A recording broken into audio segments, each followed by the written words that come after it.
নমস্কার, কেমন আছেন সবাই? আশা করি সবাই খুব ভালো আছেন। ব্যানার্জির রান্নাঘরের আরেকটি পর্বে আপনাদেরকে স্বাগত জানাই।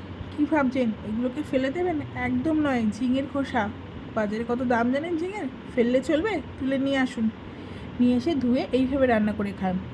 কচি কচি ঝিঙের খোসাগুলোকে কেটে নিয়ে সুন্দর করে ধুয়ে নিয়েছি। এর মধ্যে দিয়ে দিচ্ছি একটা পেঁয়াজ, 7-8টা কাঁচা লঙ্কা। এখানে আমি রসুন বাটা দিয়েছি 1 টেবিল চামচ মতো, আর দিলাম 1/2 টেবিল চামচ মতো সাদা সর্ষে দিয়ে সমস্তগুলোকে খুব ভালো করে এখানে মিক্সিতে পেস্ট করে নিয়েছি। কড়াইতে বসিয়ে দিয়েছি। কড়াইতে দিয়ে দিচ্ছি এবার সর্ষের তেল গরম হওয়ার জন্য। এখানে আমি 2 টেবিল চামচ মতো তেল দিয়েছি। এবার ফোড়নে দিয়ে দেবো কালো জিরে।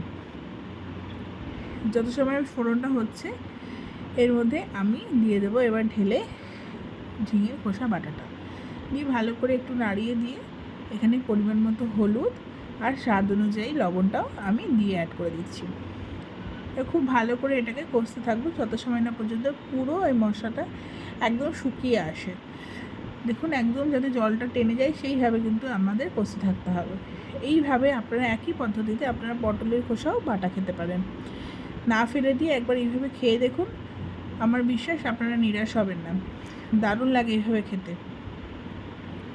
একদম শুকনো শুকনো হয়ে এসছে, দেখতেই পাচ্ছেন। আপনাদের যদি মনে হয় এখানে তেল অ্যাড করতে হবে আরেকটু, তাহলে করবেন। যেমন আমার মনে হয় যে একটু তেল অ্যাড করলে ভালো হয়, তাই আমি আরেকটু সর্ষের তেল এখানে অ্যাড করে দিচ্ছি। দিয়ে আবারও ভালো করে এটাকে কষতে থাকবো। একদম শুকনো শুকনো করে নিয়েছি, দেখতেই পাচ্ছেন কড়াই থেকে আপনি উঠে আসছে। ব্যাস তৈরি হয়ে গেল ঝিঙের খোসা বাটা। এইভাবে একবার বানিয়ে খান, নিশ্চয়ই ভালো লাগবে।